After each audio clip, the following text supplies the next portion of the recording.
Y hemos titulado, hermanos, el estudio de esta mañana como Santidad Práctica. Y vamos a estar hablando acerca de la vida de Moisés. Uno de los personajes más relevantes de las Sagradas Escrituras. Todo un ejemplo de santidad práctica.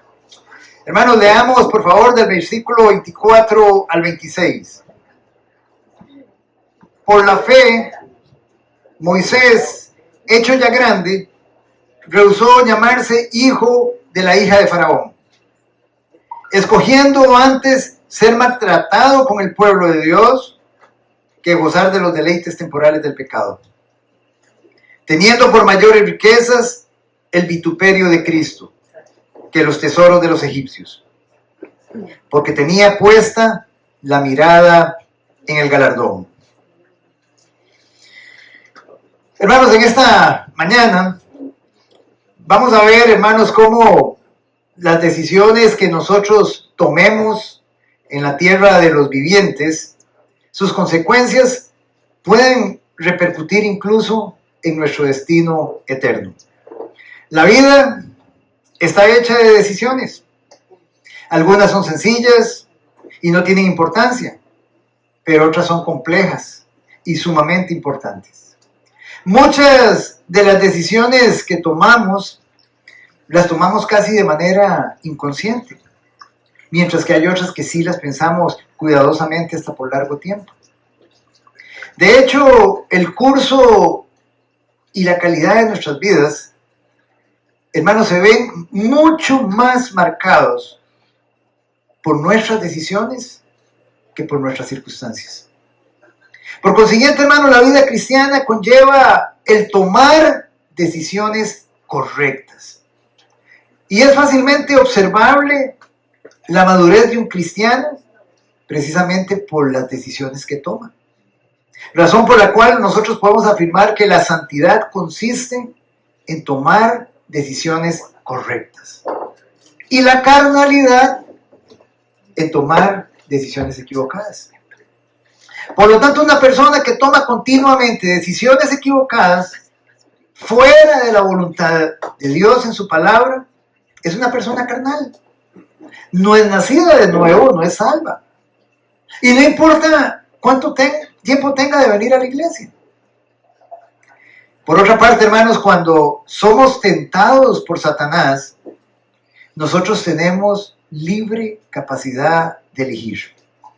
Y podemos decidir y decir sí o no. Y de la misma manera, cuando se nos presenta la oportunidad de testificar por Cristo, de proclamar el mensaje de salvación, de orar, de leer la palabra de Dios, nosotros podemos decidir si sacamos ventaja de ello o no lo hacemos. Sin embargo, hermanos, como creyentes verdaderos, estos no son asuntos de tener tiempo, sino de buscar tiempo. Y ese tiempo, el buscar ese tiempo, exige una decisión. Recordando que todo en la vida del creyente, absolutamente todo, hermanos, es una oportunidad. ¿Para qué? Para glorificarlo a Él, para glorificar a Dios. Ese es el propósito supremo por el cual todos los que estamos aquí en esta mañana hemos nacido. Para darle la gloria a Dios en todo lo que hacemos. Si nosotros no vivimos para su gloria y no vivimos para su honra, suena fuerte, hermanos, pero mejor nos valiera no haber nacido. Sería vivir una vida sin propósito. Dios, desde el principio de los tiempos, les ha dado a los hombres oportunidades para que decidan, para que determinen sus vidas y forjen su destino eterno. El primer hombre con capacidad de escoger fue Adán. ¿Y qué pasó con Adán? Tomó la decisión equivocada. Y con ella dio inicio, hermanos, a la cadena trágica de decisiones equivocadas que ha plagado a todos sus descendientes, hermanos, desde un principio. Y siguiendo, pues, con las decisiones de los hombres, Dios, hablándole a Israel en el desierto, les dijo lo siguiente, en Deuteronomio capítulo 30, versículo 19. A los cielos y a la tierra llamo por testigos hoy contra vosotros, que os he puesto delante la vida y la muerte. Decisiones. La bendición y la maldición. Escoge pues la vida para que vivas tú y tu descendencia. Luego en Siquem, Josué exhortó a su pueblo a decidir a quiénes servirían, si a los dioses extranjeros o a Jehová. En Josué capítulo 24, versículo 15. Posteriormente en el monte Carmelo, Elías también les preguntó a los israelitas indecisos, ¿hasta cuándo van a seguir indecisos? Si el Dios verdadero es el Señor, deben seguirlo. Pero si es Baal, síganlo a él. Primera Reyes 18:21. Abel, el segundo hijo de Adán, también tuvo que decidir y escogió el camino de Dios al ofrecer un sacrificio propicio, apropiado. ¿Y qué pasó luego, hermanos? Dios lo bendijo. Dios bendijo a él. En cambio, Caín, su hermano, decidió rechazar el camino de Dios al ofrecer su propia clase de sacrificio. ¿Y qué pasó? Dios lo maldijo. Enoc también fue otro que decidió escoger el camino de Dios al caminar con él toda su vida, y Dios se lo llevó. Noé y su familia escogieron el camino de Dios, decidieron obedecerlo, y Dios los salvó del diluvio.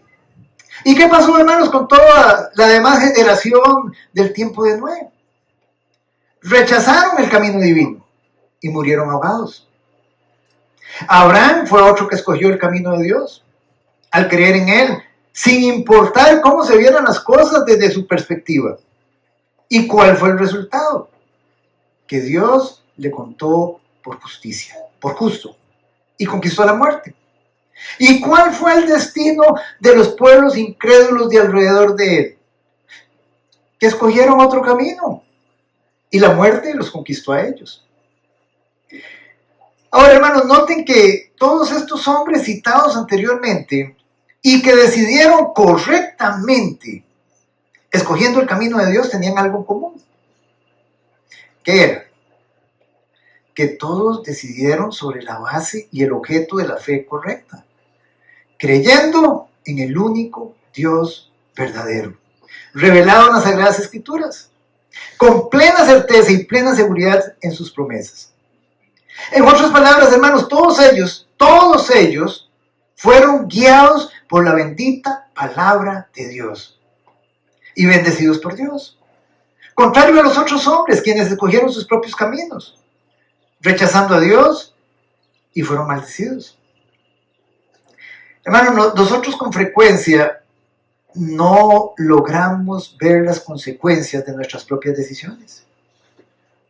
Ni siquiera es algo a lo que le prestamos mucha atención.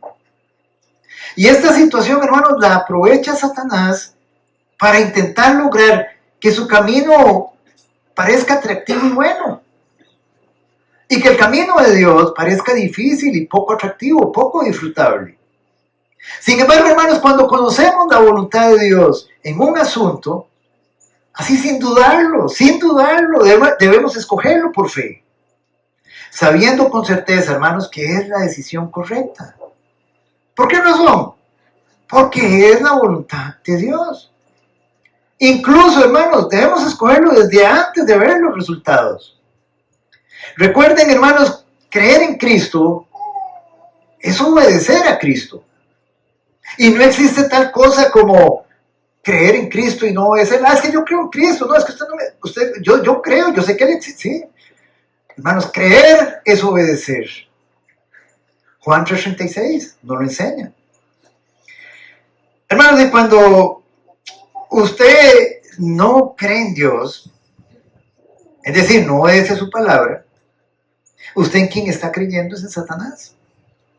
Y él es el objeto de la fe falsa.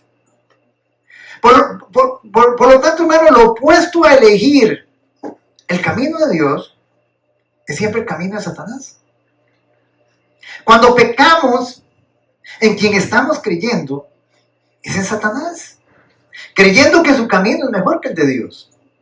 Y le estamos creyendo al padre de mentiras por encima del padre de la verdad. Eso fue justamente, hermanos, lo que le pasó a Eva en el jardín del Edén. Le tuvo más fe a Satanás que a Dios. Y cuando usted peca, eso es exactamente lo que usted está haciendo, teniéndole más fe a Satanás que a Dios.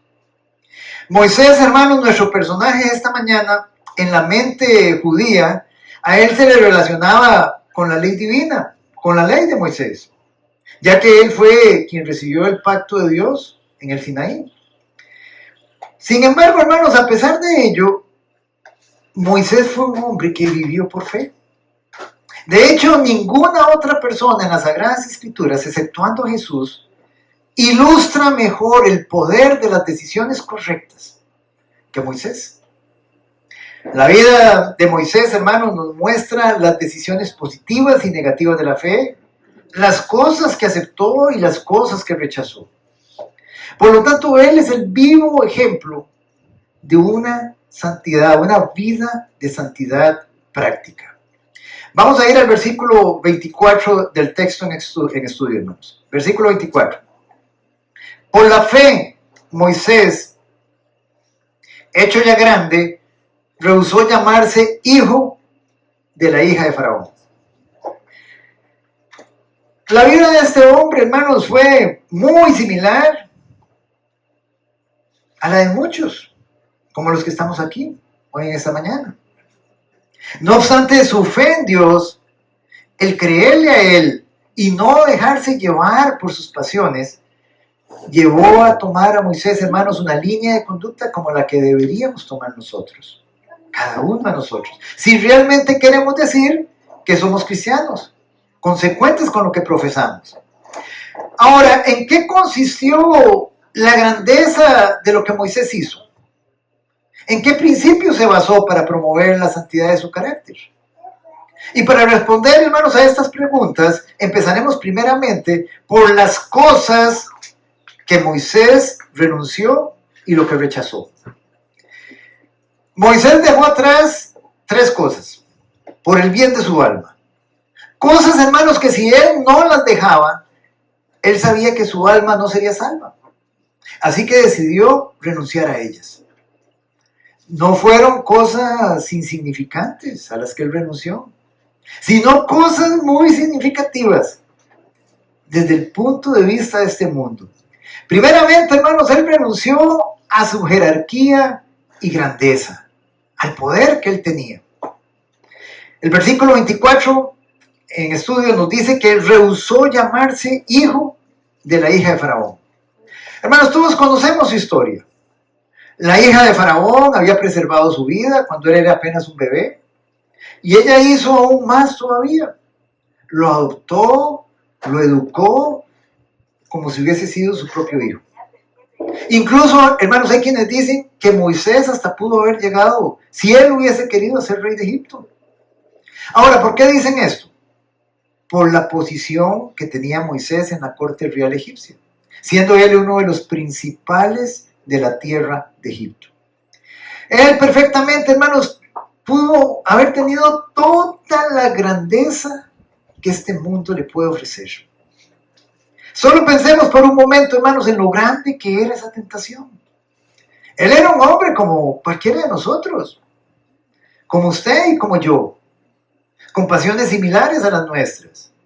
Y tenía por delante y a su alcance, tenía jerarquía, tenía poder, tenía posición, tenía honor, títulos, prestigio, todo lo que cualquier hombre de este mundo anhela. Recordemos, hermanos, que Moisés durante 40 años fue príncipe de Egipto, la sociedad más rica, culta y avanzada de la época. Por lo tanto, él tenía, hermanos, un nivel de educación y habilidades alto. En Hechos, en el capítulo 7, versículo 22, Esteban, el diácono, declara acerca de Moisés Dice que fue enseñado Moisés en toda sabiduría de los egipcios y era poderoso en sus palabras y obras. Hermanos, y estas son cosas por las que muchas personas están luchando diariamente. Estos son los premios por los que el mundo corre sin cesar para obtenerlos. Ser alguien, ser admirado, subir de posición en la sociedad, tener un título. Son cosas, hermanos, por las cuales muchos sacrifican su tiempo. Muchos empeñan sus vidas ahí. Empeñan sus pensamientos, su salud. Pero Moisés no los aceptó como regalos. Les dio la espalda. Los rechazó, renunció a ellos. Todo aquello, hermanos, que tenga que ver con el éxito, el dinero, las posesiones materiales, los títulos, el poder político y la fama, si bien es cierto, hermanos, que aportan cierta honra, no siempre terminan siendo de bendición para el que las posee, ni tampoco glorificando a Dios. Por otra parte, hermanos, aquellos que se rigen por la corriente de este mundo, por lo general creen que las personas, hermanos, que las poseen, las cualidades anteriores, son grandes. Y le tendrán en alta estima. Aún sin importar, hermanos, si lo son o no lo son. Sin considerar la forma como obtuvieron el dinero, cómo obtuvieron los títulos, cómo obtuvieron el poder. Eso no les importa. Y eso es algo muy típico de nuestra sociedad hoy en día. Moisés tenía, hermanos, la mayoría de estas cosas. Y sin embargo las dejó de lado. Y desde el punto de vista del mundo, él lo estaba sacrificando todo por nada. Desde la perspectiva del mundo. Pero desde la perspectiva espiritual, desde el punto de vista de Dios, él estaba sacrificando nada por todo. Él renunció, hermanos, al poder, a la honra y al prestigio del mundo, por causa de Dios. Y sabía que ganaría por ello infinitamente mucho más de lo que perdería. Ahora, ¿por qué sabía eso? Vean lo que dice el versículo 26. Porque tenía puesta la mirada en el galardón. Y aquí la pregunta es, ¿dónde tienes tú puesta la mirada, hermanos? ¿Dónde la tienen puesta? Porque lo que el mundo considera como grande, nada tiene que ver con lo que Dios considera grande. Él honra a las personas sobre una base totalmente diferente. El Señor no está interesado, hermanos, en nuestra ascendencia. Él no está interesado en cuánto tienen en la tarjeta o en el banco. No le interesa eso. Él no le interesa qué clase de educación usted tiene, cuántos títulos. No. Y como muestra de ello, hermanos, como muestra de ello, nuestro Señor Jesucristo en el Nuevo Testamento nos describe a un hombre que en su divina opinión fue más grande que todos los faraones. Incluso fue más grande que Noé. Fue más grande que Abraham, que Moisés, que Daniel, que David o Elías. Fue más grande que cualquier persona del Antiguo Testamento. Un ángel le anunció su nacimiento a su padre. Y Jesús dijo acerca de él que no había nacido un hijo de mujer que fuera mayor que este hombre. Estamos hablando, hermanos, de Juan el Bautista. Mateo capítulo 11, versículo 11. Y Juan el Bautista, hermanos, había nacido en una familia sencilla. Y su padre, aunque sacerdote, estaba lejos de ser famoso o influyente. Y es probable, hermanos, que Juan ni siquiera tuviera mucha educación. Había pasado los primeros años de su vida adulta en el desierto. Eso nos dice Marcos capítulo 1, versículo 6. Incluso nos dice que la vestimenta era muy típica de él en ese tiempo. Vestía de pelo de camello, tenía un cinto de cuero alrededor de sus lomos y comía langostas y miel silvestre. A los ojos del mundo no tenía nada que lo calificara para la grandeza. No obstante, hermanos, a los ojos de Dios, era la persona más grande que había nacido antes que naciera el Hijo de Dios. Y Juan el Bautista fue grande, hermanos, fue grande. ¿Saben por qué? Porque le obedeció a Dios. Porque estaba lleno del Espíritu Santo. Y porque ganó muchas cosas para el Señor. muchas personas para el Señor. Y uno se pone a reflexionar, qué contraste con las aspiraciones de los hombres de este mundo. Mientras que Juan el Bautista tenía su enfoque en la obediencia a Dios, en la llenura de su espíritu, ganando personas para el reino de Dios, hoy ¿dónde tienen la mente los hombres? Juan amaba al Señor, hermanos, no al mundo. Él tenía muy claro que todo aquel que ama al mundo se constituye enemigo de Dios. Y el amor del Padre no está en él. Una persona que rompa con Dios para proteger sus intereses mundanos no está viviendo por fe. La fuerza de la fe, hermanos, ¿saben cómo se demuestra? Negándose a uno mismo, muriendo a uno mismo. Son muchos los hombres que a través de la historia del cristianismo han renunciado a sus títulos, propiedades, a sus ingresos para irse de misioneros a tierras lejanas. Sus cuerpos yacen ahí, en tumbas solitarias. Y es posible, hermanos, que el mundo hasta los haya olvidado. Sin embargo, hermanos, podemos estar seguros, así pero seguros, que Dios no se ha olvidado de ellos. Y aquí nos surgen algunas preguntas, hermanos. ¿De qué nos sirve a nosotros haber nacido en cuna de oro si no nacemos de nuevo para Cristo? Reflexionemos en eso. ¿De qué nos sirve tener un título universitario si no podemos ser siervos de Cristo, del Altísimo? ¿De qué me sirve toda la riqueza de este mundo si ni siquiera soy un mendigo de su gracia? Hermanos, a Moisés no le importó su herencia ni las ventajas egipcias. Las dos cosas para él eran paganas y mundanas. Él se había entregado a cosas mayores. Él rindió a los pies de nuestro Señor Jesucristo todas esas vanidades. Reconoció sabiamente que el mundo, hermanos, tiene poco que ofrecer comparado con las riquezas y la satisfacción de Cristo. Finalmente, Moisés tomó una decisión.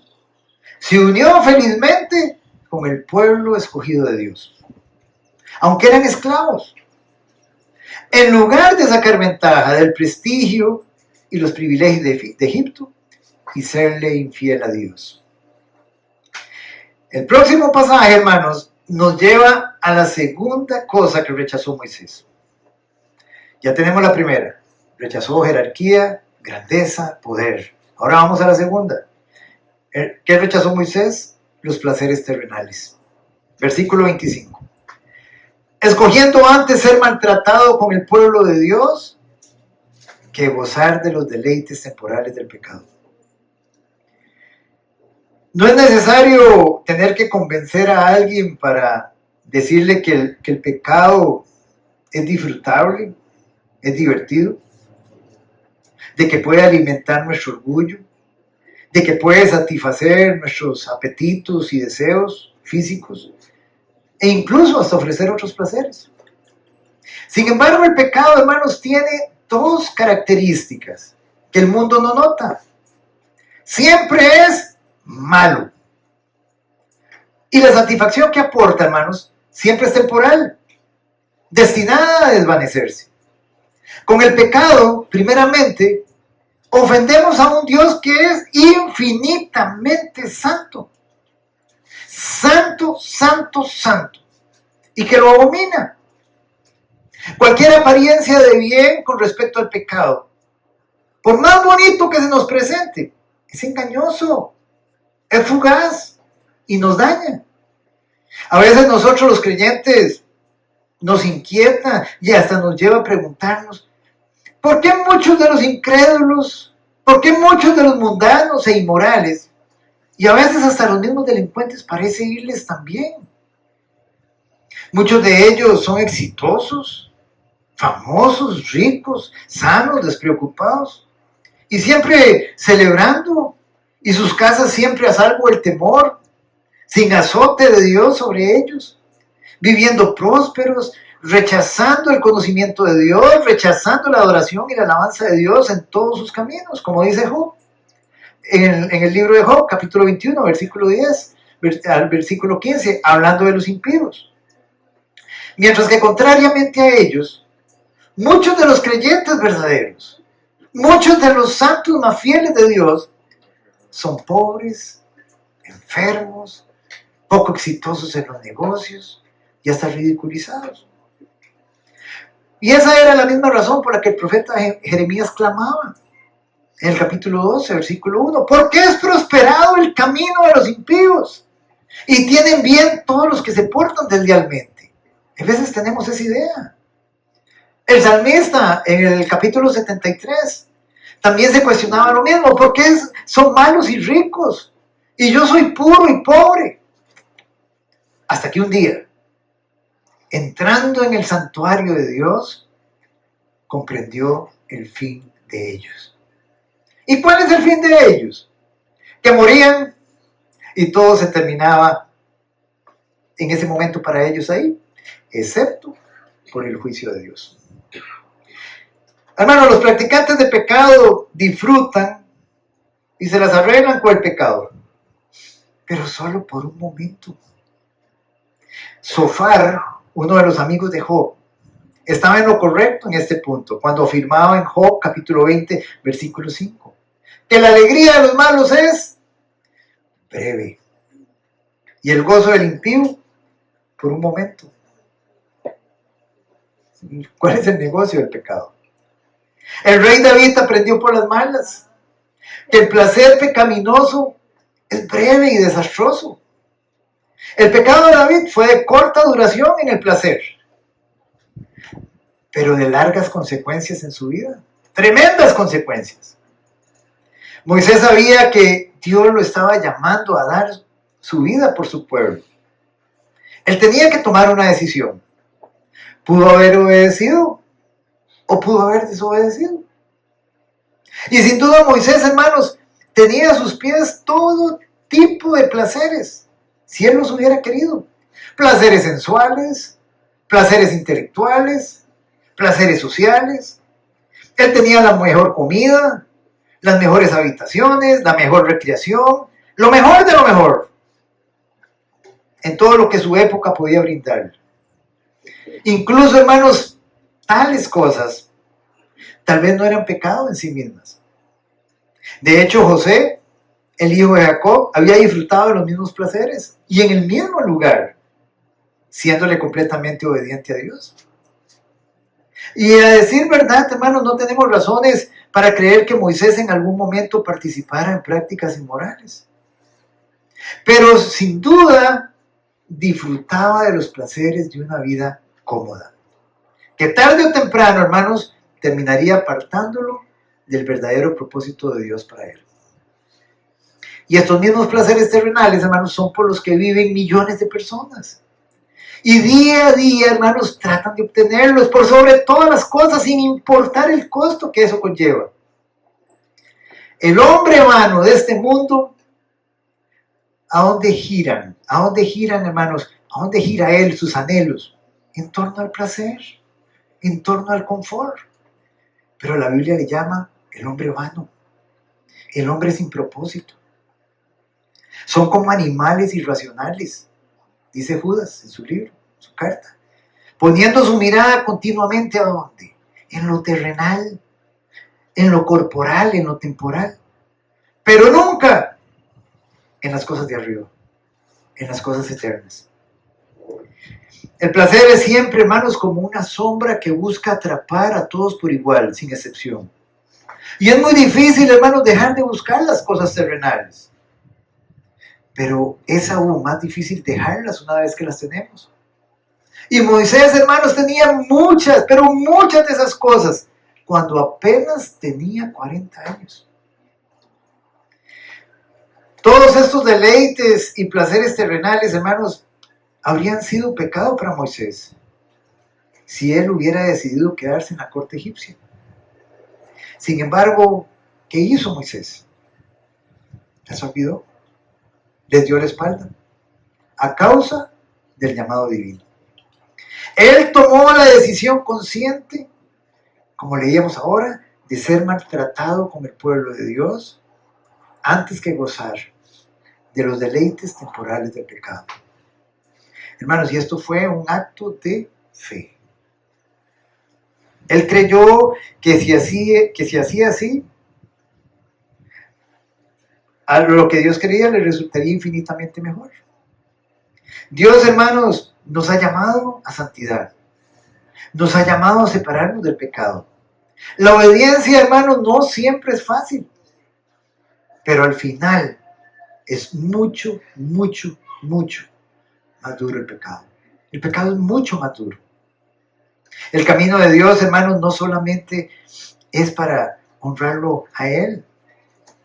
Muchas veces nosotros creemos, sí, lo glorificamos a Él, pero también es para nuestro bien. En cambio, el de Satanás, cuando trabajamos para Satanás, porque todo aquel que no tenga a Cristo trabaja para Satanás, es para la gloria y honra de Satanás y para nuestra propia destrucción. Seguidamente, el próximo versículo nos lleva a la tercera cosa que Moisés rechazó. Él rechazó las riquezas. Versículo 26. Teniendo por mayores riquezas el vituperio de Cristo que los tesoros de los egipcios, porque tenía puesta la mirada en el galardón. Los tesoros de Egipto, hermanos, en este versículo es una expresión que hace referencia a la riqueza sin límites que pudo haber disfrutado Moisés si se hubiese quedado, hermanos, y conformado a la sombra de la hija del faraón. Y aquí el punto, hermanos, es que Moisés, hermanos, él no solamente tenía acceso a una inmensa riqueza, sino que también, hermanos, él tenía mucha riqueza que era propia de él.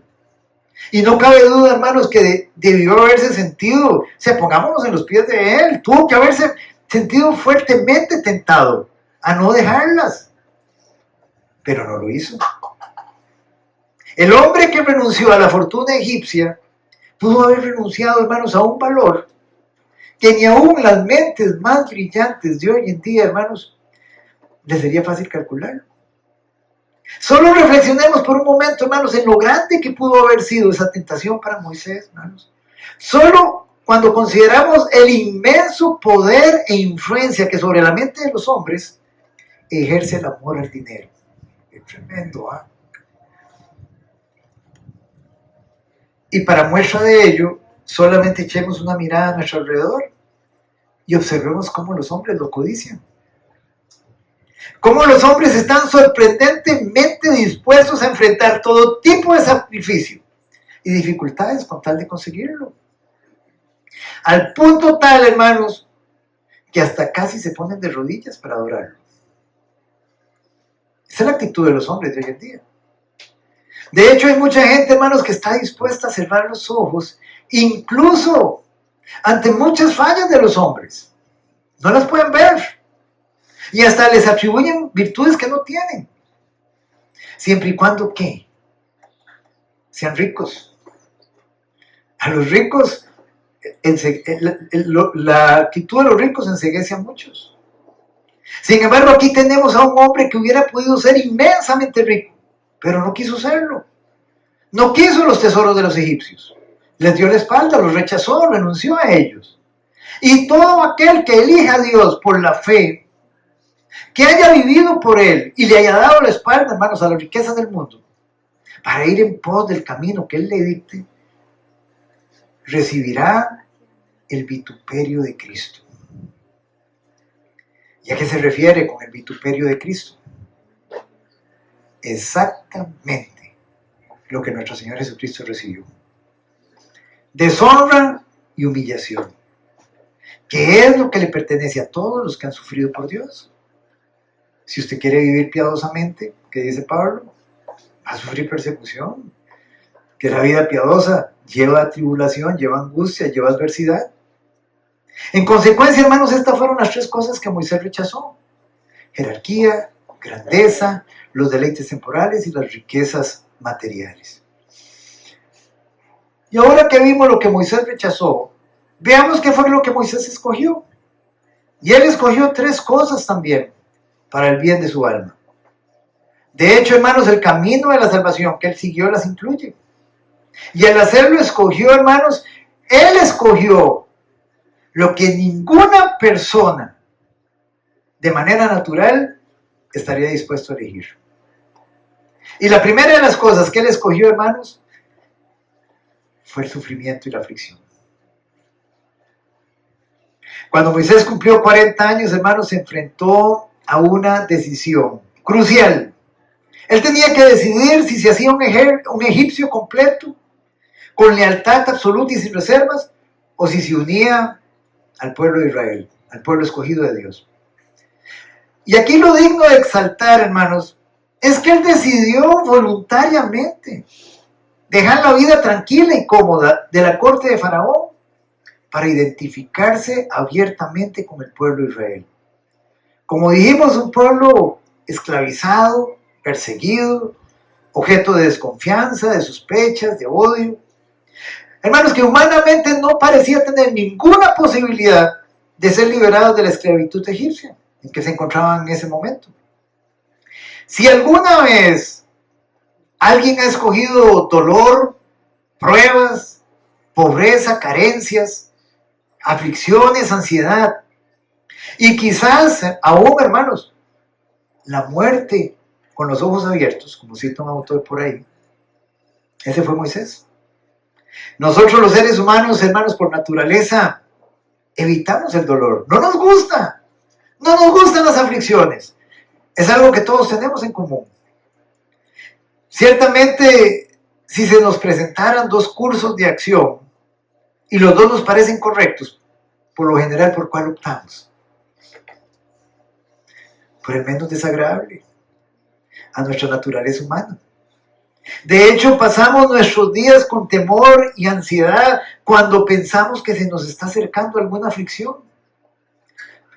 Y nos valemos, hermanos, de todos los medios para tratar de evitarla.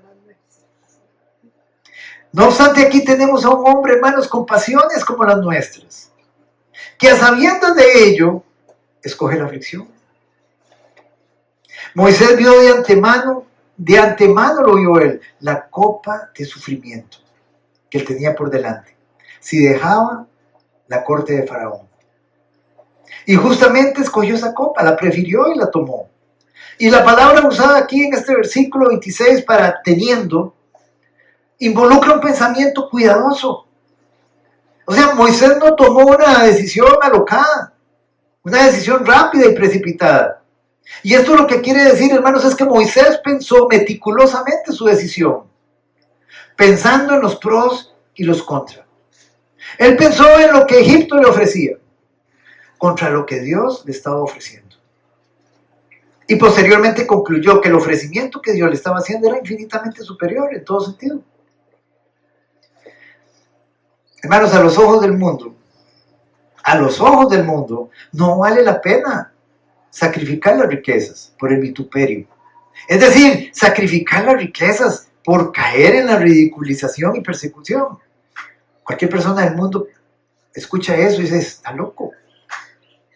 Sin embargo, Moisés creía que lo peor que él pudiera soportar por Cristo, por su causa, era mucho más valioso que cualquier cosa del mundo.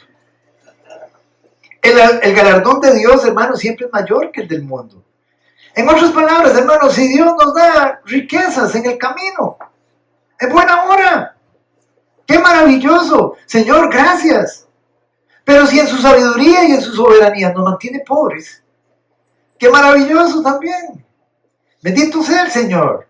Debemos tener contentamiento cualquiera que sea nuestra situación. Y esto no debería, afectarnos en lo absoluto, en nada, en tanto estemos en su voluntad. ¿No afectó a Moisés? Él disfrutó las riquezas de Egipto durante 40 años, pero se olvidó de ellas por el resto de su vida. ¿Por qué razón? Porque interferían con su obediencia a Dios. Hermanos, ¿qué está interfiriendo hoy en su vida para obedecerle a Dios genuinamente? Hermanos, estas riquezas le hubieran impedido que recibiera las riquezas infinitamente superiores cuando llegara el tiempo de los galardones eternos. Viene un tiempo de los galardones eternos. Y es ahí donde tenemos que tener nuestra mirada. La segunda cosa que Moisés escogió fue la compañía de un pueblo despreciado. Él dejó la sociedad de los sabios y los grandes, entre los cuales él se había criado, y se sumó a los hijos de Israel.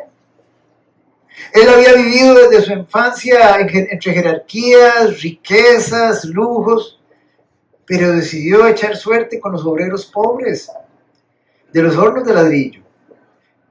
Decidió echar suerte con esclavos, con siervos, con marginados, con los oprimidos, con los destituidos, con los afligidos, con los atormentados. Hermanos, y esto nos da una idea, aunque muy ligera y débil, del tipo de acción, del tipo de decisión que tomó Moisés. Finalmente, la tercera cosa, hermanos, que Moisés escogió fue el oprobio y las burlas. Hermanos, ser motivo de risa, hacer el ridículo, ser víctima de burlas y desprecios, ser considerado débil y estúpido, ser juzgado como un imbécil. ¿Qué hay de agradable en eso? Por supuesto que nada, hermanos. Sin embargo, muchas personas desafortunadamente no pueden enfrentar la perspectiva de sufrirlo. Pero aquí tenemos a un hombre, hermanos, que tomó su decisión y no se acobardó por las pruebas. En consecuencia, estas fueron las tres cosas que Moisés escogió: aflicción, la compañía de un pueblo despreciado y burlas. Ahora, hermanos, ¿cuál fue el principio que motivó a Moisés a hacer lo que hizo? ¿Cómo podemos explicar esta conducta? Hermanos, porque rechazar aquello que normalmente se considera bueno y escoger lo que comúnmente se juzga como malo, eso no es algo normal, al menos en nuestra naturaleza humana. Esto requiere de una explicación, y la explicación no la da el mismo texto. Todo lo radica en una palabrita, y esa palabrita es fe. Moisés tenía fe. Todo lo hizo, hermanos, porque creyó. Un sinónimo de fe es creer. El factor decisivo fue su fe en Dios. La fe, hermanos, fue el origen de su conducta increíble. La fe fue lo que lo llevó a hacer lo que hizo. Lo llevó a escoger lo que él escogió y a rechazar lo que rechazó. De hecho, las Sagradas Escrituras testifican, hermanos, que Moisés sabía que tenía una misión a realizar para el pueblo de Dios y su pueblo, y que de ahí en adelante sería única y exclusivamente un israelita. En Hechos capítulo 7, versículo 25 nos lo dice. Esteban testifica de ello diciendo, él pensaba, ¿quién? Moisés, que sus hermanos comprendían que Dios les daría libertad por mano suya. Mas ellos no lo habían entendido así. El pueblo de Israel nunca lo entendió así. El pueblo de Israel no entendía la misión de Moisés, pero él sí la entendía. Ellos eran esclavos en una tierra que una vez los había honrado por causa de José. Ahora Moisés estaba en una situación muy semejante a la de José, pero Dios le tenía una encomienda muy diferente a él. Mientras que José usó el poder de Egipto para el bien del pueblo escogido de Dios, ahora Moisés tendría que oponerse al poder de Egipto por el mismo propósito. Dios le reveló a Moisés, hermanos, el mensaje del Evangelio de salvación, el mensaje de salvación, que un Salvador nacería de los hijos de Israel, que había promesas aún por cumplirse entre los descendientes de Israel, y que el tiempo del cumplimiento de parte de estas promesas había llegado, motivo por el cual Moisés confió en esto y creyó. Y en todos estos años, hermanos, él no dudó de su devoción al Señor. No obstante, no es nada extraño, hermanos, que como humano, sus pensamientos en algún momento hayan querido jugarle una mala pasada, haciéndolo dudar en cuanto a que la liberación del pueblo de Israel de Egipto era algo imposible, y que él estaba desechando influencias provechosas, que estaba destruyendo toda posibilidad de beneficiar a su pueblo al romper con la hija de Faraón. Pero él se mantuvo inquebrantable en su fe. Hay muchos en la iglesia del Señor cuya fe superficial, hermanos, lo único que los lleva a ver son pruebas, desiertos, tormentas, tempestades, cansancio y dolor. Pero noten ustedes, hermanos, que con todo Moisés le creyó a Dios. Y por fe él sabía que nada es imposible para Dios. Él sabía que Dios había empezado una obra y que él la iba a realizar. Sí o sí. La fe también le decía a Moisés que todas esas jerarquías y grandezas, todo ese poder, eran de la tierra, que eran de este mundo, que eran pobres, vanas, vacías, frágiles, fugaces, temporales. La fe le decía a Moisés que los placeres terrenales eran solo por un tiempo, que pronto lo alcanzaría y que con el correr del tiempo él tendría que dejarlos.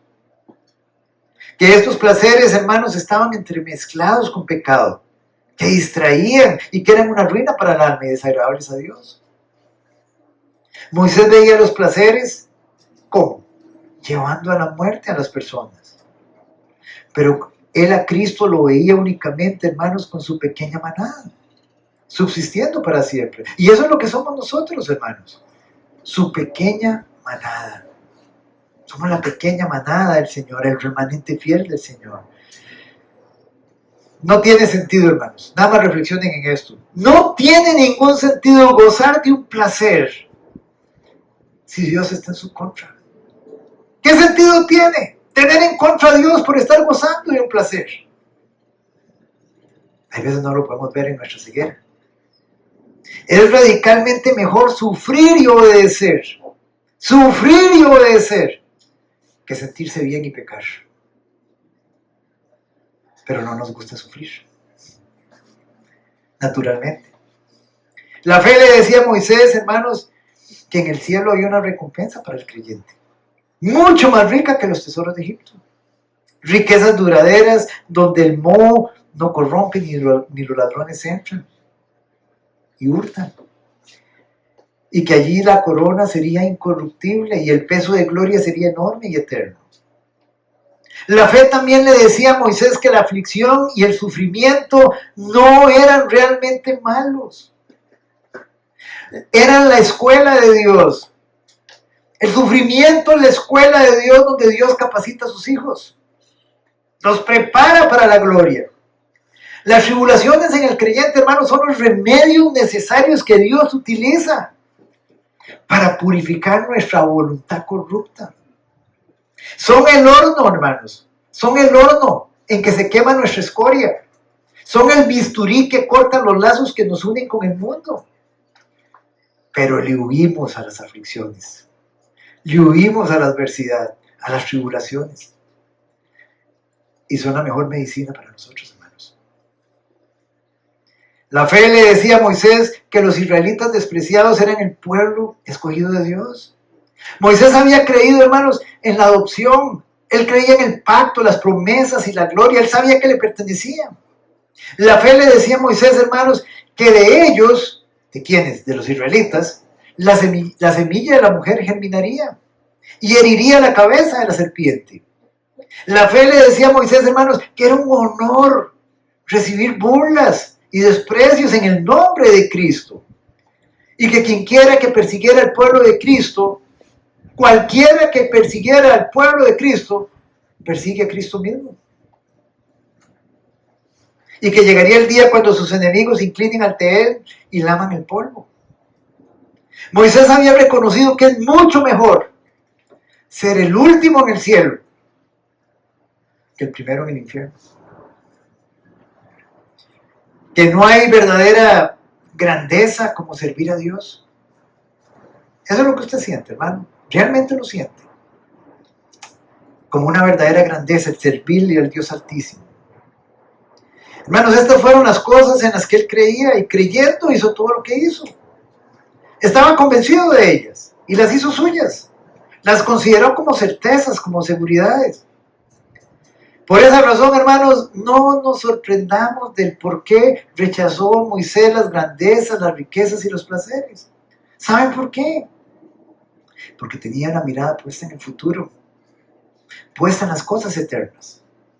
El nombre de la hija del faraón, ¿ustedes lo recuerdan? Nadie lo recuerda. Es muy difícil llegar a ese nombre. La ciudad donde reinaba Faraón, desconocida. Las riquezas de Egipto desaparecieron. Pero el nombre de Moisés, muerto ya hace más de 3.500 años, continúa vivo. Se conoce donde quiera que se lea la Biblia. Y permanece en pie, hermanos, como testimonio de aquel que vivió por la fe. Ahora, hermanos, para terminar en esta mañana, ¿qué lecciones prácticas podemos aprender acerca de la vida de Moisés? La primera lección de ellas. Si decimos que somos cristianos verdaderos y realmente queremos dar evidencia de nuestra salvación, debemos tomar decisiones como las de Moisés. ¿Y cuál fue, hermanos? ¿Qué decisiones tomó Moisés? Escoger a Dios antes que el mundo. No podemos ser amigos de Cristo y ser amigos del mundo al mismo tiempo. El mundo es extremadamente atrayente, pegajoso. Debemos elegir a quién servir. No podemos servir a dos amos. No podemos servir a dos señores. O le servimos a Dios o le servimos a Mamón. ¿Y quién es Mamón? El Dios de las riquezas. Y aquí es importante, hermanos, hacernos algunos cuestionamientos a nosotros mismos. ¿Estamos dispuestos a renunciar a todo aquello que nos mantenga alejados de Dios? Sea lo que sea. Y más de uno dice, uy, qué difícil. ¿Estamos dispuestos? ¿O estamos más aferrados al Egipto del mundo? Porque eso es lo que simboliza Egipto. Egipto simboliza el mundo en las Sagradas Escrituras. Anhelando tenerlo y no dejarlo. Hemos renunciado ya a la hija de Faraón, sumándonos de todo corazón al pueblo de Dios. Hay muchos que todavía no. Prefieren estar con la hija de Faraón. ¿Hay alguna cruz en nuestro cristianismo? ¿O estamos cómodamente adaptados a las costumbres y vanidades de este siglo malo? De este mundo malo. ¿Sabemos algo de las aflicciones del Evangelio? Porque sea cual sea, hermano, nuestra posición en la vida, sea cual sea, van a venir tribulaciones y debemos estar preparados para ellas. ¿Has sido alguna vez objeto de burlas y menosprecios poniendo en práctica tu fe? ¿O todavía ni siquiera la pones en práctica? ¿Le estás confiando todo a Cristo? Hermanos, recordemos que en la vida cristiana se saborea primero lo amargo antes que lo dulce. Y también debemos saber que si no hay cruz, no hay ¿qué? No hay corona. No hay corona. Una segunda lección práctica que aprendemos de la vida de Moisés, hermanos, es que nada en lo absoluto, nada, excepto la verdadera fe salvadora, puede hacer posible que escojamos a Dios antes que el mundo. Hermanos, si usted no ha nacido de nuevo, si usted no ha sido regenerado, si usted no tiene el Espíritu Santo con usted, olvídese, usted sigue caminando en el mundo, amando este mundo. No puede despegarse de él, no tiene poder. Y tengamos muy presente, hermanos, esto no se logra únicamente con el conocimiento que tengamos de Dios, ni con las emociones. Es decir, por lo que sintamos por Él. Esto no se trata de lo mucho que yo conozco de Dios, ni de decir, ay Diosito, tú sabes que yo te amo. Sí, pero no le obedece. No es consistente, hermanos. Tampoco se logra porque usted viene a la iglesia regularmente, ni porque tiene amigos cristianos. Y si bien es cierto, hermanos, que todo esto de alguna manera puede ayudar en algo, aún así el fruto que produce no tiene el poder de continuar, es decir, no dura.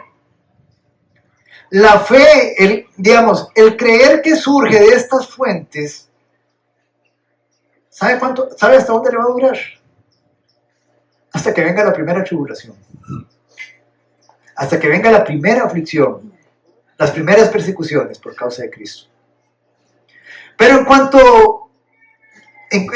cuanto lleguen esas persecuciones, se secan esas fuentes, se secan. La persona termina apartándose de esa fe superficial. Y no es que perdió la salvación, ay mira, perdió la salvación, se fue al mundo. No, es que nunca la tuvo. Es que nunca la tuvo. Por lo tanto, es indispensable, hermanos, una creencia profunda y real de todo lo que Dios dice en la Biblia. Y que las promesas de Dios son seguras, que podemos depender de ellas confiadamente. Y que toda doctrina contraria a esta es falsa, que viene del padre de mentiras, del mismo infierno. Y no importa quién no nos debe importar, hermanos, lo que cualquiera pueda decir. Debemos aprender a confiar en las promesas de Dios más que en los bienes terrenales. Pero la mayor parte, y gente de la iglesia, le estoy hablando a la iglesia, confía más en los bienes terrenales que en las promesas de Dios. En las cosas, debemos creer más en las cosas invisibles que en las visibles. Debemos creer más en las cosas celestiales que no alcanzamos a ver, más que en las cosas de la tierra que sí podemos ver. Y si usted no tiene fe salvadora, es prácticamente un hecho que nunca podrá librar. Oigan lo que les digo, hermano, nunca podrán librar la buena batalla. Usted nunca podrá correr para obtener su corona. Y muy pronto se va a desanimar y se vuelve al mundo. Debemos depender de Jesús, confiar en Jesús, valernos de Jesús, vivir en la fe del Hijo de Dios y usarlo, hermanos, como ese maná de nuestra alma, continuamente. Y esto tiene que ser un hábito establecido, hermanos. Tenemos que esforzarnos por decir, para mí el vivir es Cristo y el morir es ganancia. Todo lo puedo en Cristo que me fortalece. Esta era la fe por la cual los santos de la antigüedad obtuvieron éxito. Esta fue el arma con la cual vencieron al mundo.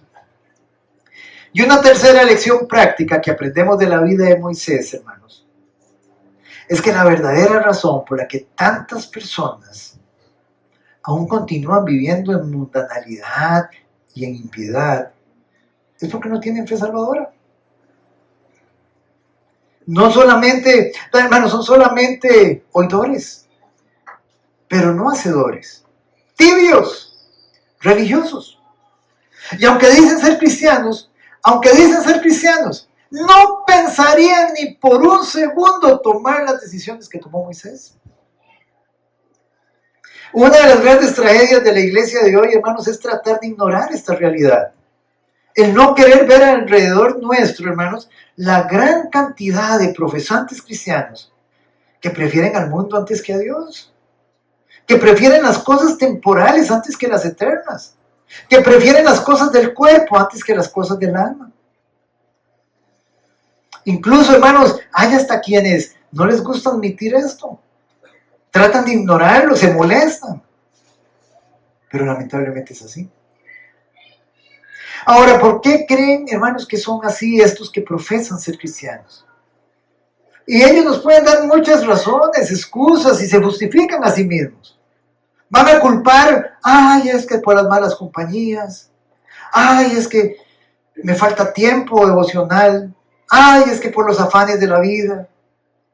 Otros, ay, es que viera usted cómo me quitan tiempo las redes sociales, ese Facebook. Otros hablan de las trampas del mundo, del poder de las pasiones. Pero solo hay una explicación, que explica el estado de sus almas. ¿Y cuál es, hermanos? No creen. Así de sencillo. No creen. No tienen fe salvadora. No han nacido de nuevo, no han sido regenerados, no tienen el Espíritu Santo. Ellos no creen en el infierno, hermanos. ¿Saben por qué no creen? Porque si no, huirían de él. Ellos no creen en el cielo, por eso no lo buscan. Así como tampoco creen en la culpa del pecado, por esa razón no se apartan de él. Tampoco creen en la santidad de Dios, por eso no le temen. Ni creen en su necesidad de Cristo, por eso no confían en él, ni lo aman. Porque amarlo, ¿qué es? ¿Qué es amar a Dios? Guardar sus mandamientos. Eso es lo que dice Juan 14:15. No sienten confianza en Dios, así que no están dispuestos a arriesgar absolutamente nada por él. Ahora bien, hermanos, de aquí viene la pregunta. ¿En qué condiciones estamos nosotros? Esa es la pregunta que debemos hacernos en esta mañana. ¿Creemos realmente en la totalidad de la Biblia? Porque no hay absolutamente nada más importante, hermanos, que creer en toda la Biblia. Sin excepciones. Aunque la mayoría de las personas no esté dispuesto a hacerlo, a nosotros no nos importa eso. Al creyente verdadero no le importa eso.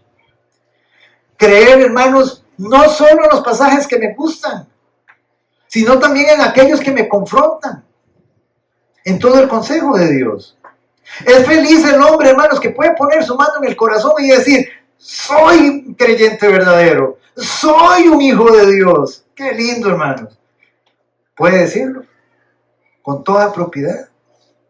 Hoy tengo morando al Espíritu Santo dentro de mí.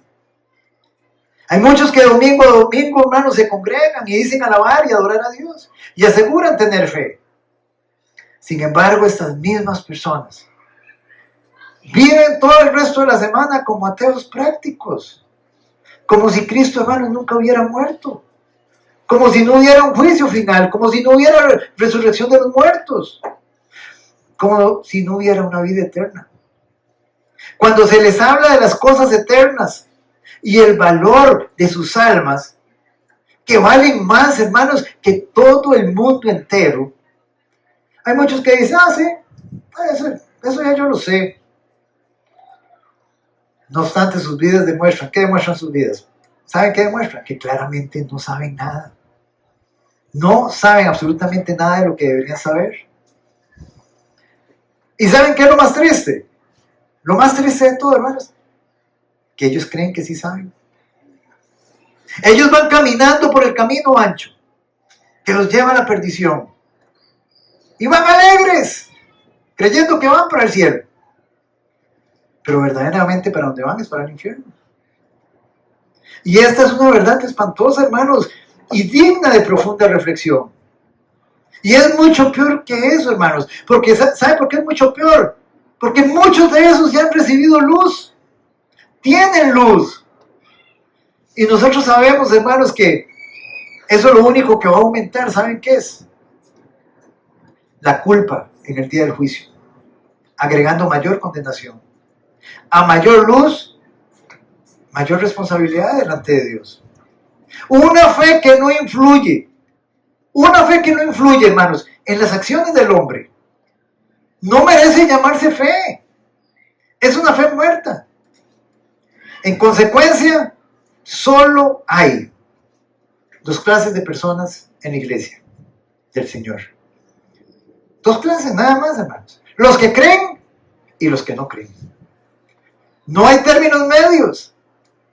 El que no es conmigo, contra mí es. Y la diferencia entre el cristianismo auténtico y el que dice que lo es, pero solo de boca, radica en una frase. El cristiano auténtico, hermanos, es como Moisés. Tiene fe. ¿Y cómo evidencia esa fe? Con acciones. El que solo dice serlo, no lo tiene. No tiene fe, pero tampoco tiene obras. Hermanos, aprendamos de Moisés cuál era su objeto de fe. ¿Lo recuerdan? ¿Cuál es el objeto de fe de Moisés? El Dios verdadero. El único y sabio Dios, revelado en las Sagradas Escrituras. ¿Y dónde estaba anclada la santidad práctica de Moisés? Estaba anclada en las promesas inmutables y fieles de Dios. ¿Y dónde las encontramos? En las Sagradas Escrituras. ¿Qué dice Romanos 10:17? La fe viene por el oír, y el oír por la palabra de Dios. El verdadero secreto, hermanos, de hacer grandes cosas para Dios es tener una fe grande, verdadera, salvadora, como la de Moisés. Y termino en esta mañana, hermanos, con una frase del pastor Miguel Núñez. Él dice lo siguiente: la fe y el amor a Dios no son auténticos hasta que no son probados. Y ambos son probados por las tormentas de la vida. Oremos. Padre, en el nombre que es por sobre todo nombre, En el nombre de nuestro Señor Jesucristo. En esta mañana preciosa, en esta mañana maravillosa, Señor. Queremos darte las gracias, precioso y bendito Jesús, Señor, por enseñarnos, Señor, por a través de tu palabra, Señor, mostrarnos lo importante, Señor, que son tomar decisiones correctas, Señor. Y para tomarlas, Señor, debemos tomarlas en tu voluntad, Señor, conforme a tu palabra, Señor, y no a la influencia del mundo. Gracias, Señor, por mostrarnos, Señor, lo que este siervo escogió y por lo que este siervo rechazó, Señor. Ayúdanos en todo momento, Señor, a decidir, Señor, en todo, Señor, conforme a tu voluntad, Señor, y para que tú abundes en gloria, Señor. Ayúdanos, Señor, a evidenciar nuestra fe. Oh, Señor, precioso y bendito, Señor, con obras que te glorifiquen a ti, Señor, con acciones, decisiones que te glorifiquen a ti, Señor. Gracias, amado Señor, por lo bueno que tú eres, Señor. Ayúdanos, Señor, en el nombre que es, por sobre todo nombre, Señor, a estar siempre, Señor, enfocados, Señor, en las cosas eternas, Señor, en las cosas de arriba, en el futuro que tú nos tienes preparado, en los galardones eternos, Señor. Gracias una vez más, Señor, y continúa tú, Señor, en todo recibiendo la gloria y honra que solo te pertenecen a ti, Señor. En el nombre que es, por sobre todo nombre, oramos. Amén.